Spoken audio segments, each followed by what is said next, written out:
Football Club, the season 1992-93, Posh's first excursion into Division 1, a season full of memories. But who do the young fans regard as being their favourite players? Tony Adcock, Bobby Barnes, Paul Sterling, Ian Bennett, Tony Adcock.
And after all the euphoria of the Wembley playoff victory over Stockport that elevated Posh to Division 1 for the first time in their history, Peterborough launched their journey into the unknown with a home match against the millionaires of Derby. And it was this spell of pressure midway through the second half that produced the winning goal. Appeals for handball from Ebden's cross were turned down, and when Welsh headed the ball back into a crowded area, captain for the day, the darling of Wembley, Ken Charlery, snapped up the chance to give Posh the perfect start. A victory for hard work over hard cash. Peterborough's thirst for success in the Coca-Cola Cup earned them a goal in the 3rd minute. Sterling provided the cross, Adcock's header did the rest. Goal number 2 arrived 8 minutes later. A good combination from Barnes and Sterling, and Charlery snapped up the simple chance. Into the second half, a Cooper corner flicked on by Howarth, and substitute Costello's powerful header beat Gary Phillips. 8 minutes from time and Posh completed the rout. A perfect through ball here from Sterling, and Adcock with a clever finish made it 4-0. And that strike marked the end of a goal drought for Peterborough's number 9, who had failed to find the net in the previous 20 matches. Next, a visit to Roots Hall, and Super Posh, revealing their new away strip, went marching on. One goal proved to be enough, and it came 8 minutes from time. Barnes to Luke, to Charlery, and Adcock. An easy chance from close range. The goal, an excellent example of teamwork, as Peterborough collected their 3rd successive win. 6 goals scored, and Ian Bennett still unbeaten.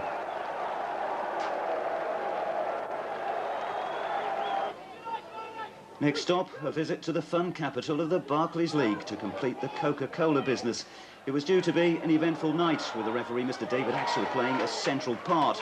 Peterborough, defending a 4-goal lead from the first leg, piled on all the early pressure, and when Horton upended Barnes, the little winger pointed to the spot.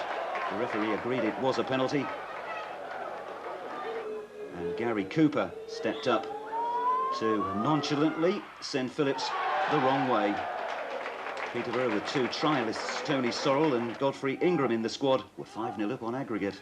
But then Barnett hit back on the half-an-hour mark. A long ball nodded into the box, and Bull went down under challenge from Steve Welsh, a theatrical tumble that warranted a penalty. And it was Barnett's number 9, Gary Bull, who beat Bennett from the spot, as Posh conceded their first goal of the season.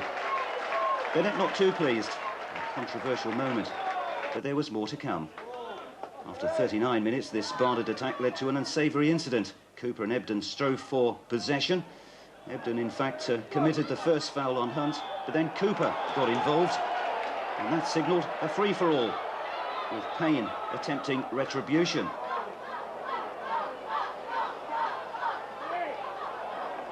And after all the fracas, common sense eventually prevailed, but the incident resulted in the sending off for Cooper and Payne. Into the second half of an eventful night, and after 65 minutes, Barnes produced some wing magic on the left before delivering a low cross that Charlery was able to squeeze in at the near post. Peterborough 2-1 up on the night, 6-1 up on the aggregate scores, and Charlery celebrated his 3rd goal of the season. But it was Barnett who had the final say right on the stroke of full time. From this free kick situation, Steve Welsh was adjudged to have handled the ball. The Posh captain protested his innocence. Wasn't me, ref, was it? What did I do? But David Axel, for the third time in the match, waved aside all the appeals and pointed to the spot. And it was Gary Bull again who beat Ian Bennett for the second time with a penalty to provide Barnet with a late consolation. 2-2 on the night, but Posh went through 6-2 on aggregate. Back to London Road, back to the league business, and could Posh extend their undefeated record? But they soon came under pressure from a lively Notts County side. Bennett called into early action, saving that spectacular 30-yarder from Draper.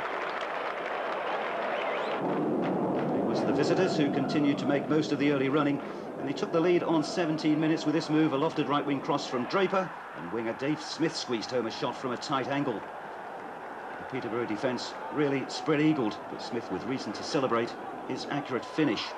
But 8 minutes later, it was all square, Charlery with the spade work, and Barnes with a clinical finish. It was time for the Notts County defence to start asking questions. Peterborough back in the match at 1 apiece. First goal of the season for Bobby Barnes. Into the second half, and a long clearance here from Bennett, but the ball didn't run kindly for Posh. Charlery unable to collect possession. It was pumped back quickly by County. Route 1, Kevin Wilson versus Welsh and Bennett. The hint of a push plus a lack of understanding, and County ahead by 2-1. Wilson celebrated his opportunism. And 7 minutes later, it was all over for Posh, with Andy Williams taking full advantage of some slack marking from a corner to nod home a killer third goal. Posh 1, Notts County 3, Peterborough's first defeat in Division 1. After that, Chris Turner's men faced a difficult away match. Wolves taking the lead on 5 minutes, with Steve Bull forcing home a deep cross from Edwards. So Posh, with David Robinson back in the side after injury, making his Division 1 debut, and with Halsall back in for Cooper, were up against it right from the start. But after that initial setback, they rallied well. A long ball here from Ronnie Robinson, travelling fully 30 yards. Adcock nodded it into the path of Charlery. He kept possession well, squared it to Halsall, who made himself available with some intelligent running to fire in the equaliser. A well-worked goal. Halsall delighted.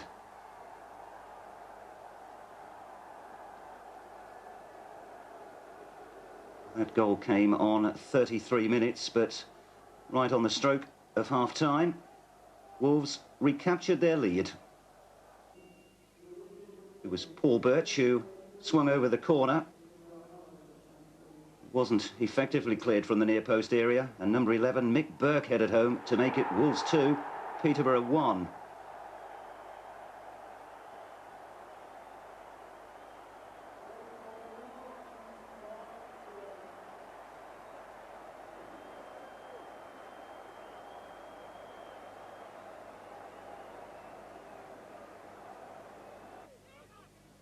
And early in the second half, there was further trouble for Posh. Wolves playing their way neatly out of defence.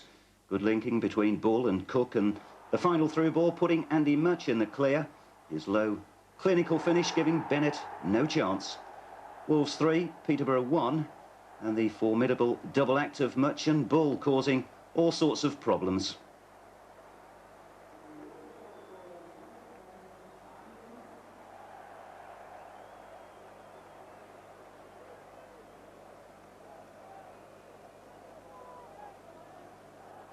One minute later, and Posh were on the rack again. A neat interchange of passes here involving Edwards, Birch and Burke. And that enabled Cook to eventually deliver the cross from the left flank. At the far post, Andy Much snapped up the chance. Wolves 4, Peterborough 1. Andy Much 2 goals within the space of a minute, and that second one gave him extra cause to celebrate. It was his 100th goal for Wolverhampton Wanderers.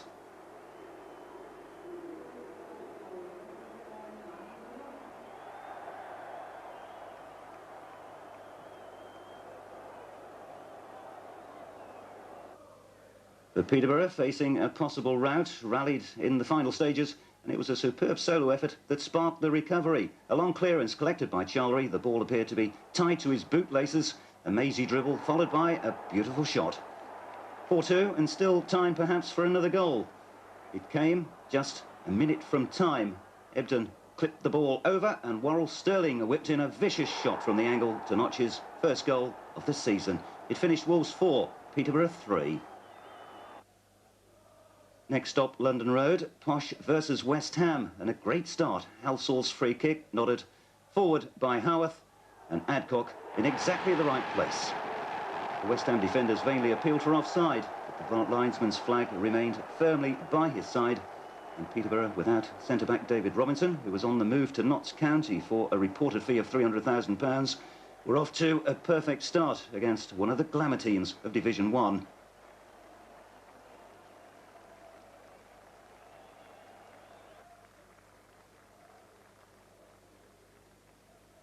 But the lead was only to last for 6 minutes, because from this long clearance from McCloskey, the Hammers always had the Peterborough rearguard back pedalling.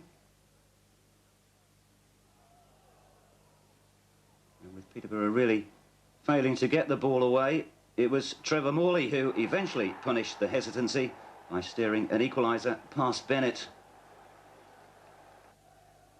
3 minutes later, and West Ham were ahead. It was Mark Robson who sprung the offside trap, kept the ball in very well, squared it across, and eventually it fell to Martin Allen, who needed some assistance from the upright as he put the Hammers 2-1 ahead. Still in the first half, and Kevin Keane, receiving a short free kick, made space for himself to line up the shot, and he had the luck with him as the effort looped off Halsall and completely deceived Ian Bennett. Peterborough 1, West Ham 3. It was all over by half-time. 3 days later, Posh entertained Millwall, and the brightest aspect of this match was the switching on of the new floodlights. At least Posh ended their 3-match losing sequence, but it was one of those more easily forgettable matches. Peterborough 0, Millwall 0. Next stop, Barnsley. Sterling beat his marker, squeezed in the cross, and there was Adcock glancing home a header to put Posh 1 ahead after 34 minutes. Into the second half, and after 58 minutes, Adcock returned the compliment for Worrell Sterling to steer in Peterborough's second. A move of sheer simplicity, typical of Posh's play. But 10 minutes from the end, Barnsley snatched a consolation from this corner, with Andy Liddell diverting Taggart's header into the net. Barnsley 1, Posh 2. And following that away success, it was on to Leicester for the second round of the Coca-Cola Cup. But 2 goals in the final 16 minutes sunk Posh. The first one hotly disputed, with a strong challenge on Bennett going out unpunished. And David Lowe opened the scoring on 74 minutes. And then 7 minutes later, Leicester added a second with a volley from Steve Thompson. On the night, Peterborough had performed well, but with no reward. Next match, one of the biggest at London Road, high-flying Newcastle, the visitors, and this classily taken goal from Kevin Sheedy earned Kevin Keegan's side the points. Peterborough 0, Newcastle 1, as the Geordies stretched their winning run to 8 matches. The crowd, 14,467, the biggest of the season so far. From the league to the Anglo-Italian Cup, and it was arrivederci for Posh at Wolverhampton. An experimental side with 4 trialists on view fell behind after just 4 minutes when Colin Taylor hooked in this shot from a corner. Then a minute after half-time, Wolves made it 2. Paul Birch swung over a perfectly weighted cross, and Steve Bull volleyed in from close range. The result, 2-0 to Wolverhampton.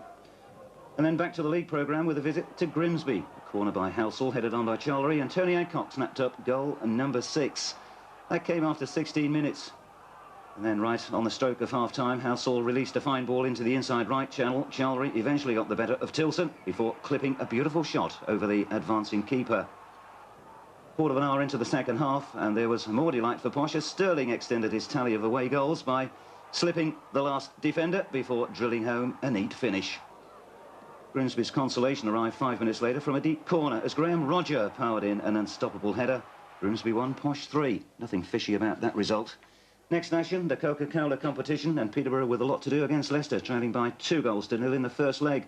But they set about their task with enthusiasm, and Halsall gave them hope with this early strike after just quarter of an hour. The shot taking a deflection off Steve Walsh. But then, late in the first half, Leicester restored their 2-goal advantage when Julian Joachim scored at the second attempt after he'd latched onto that long throw. Joachim's first goal for Leicester, scored with a couple of minutes to go to half-time. But Chris Turner's men find a way back. Well, their answer was swift and decisive. Their second goal came from this Noel Luke free kick. The ball eventually hooked in via the left boot of Ken Charlery. The 2-1 it stayed, and Peterborough out of the Coca-Cola Cup. The next match at home to Brentford produced a goalless draw. The visitors had the better chances in a rather dull game. Peterborough unimpressive. It's now 2 months since their last win at home in the league.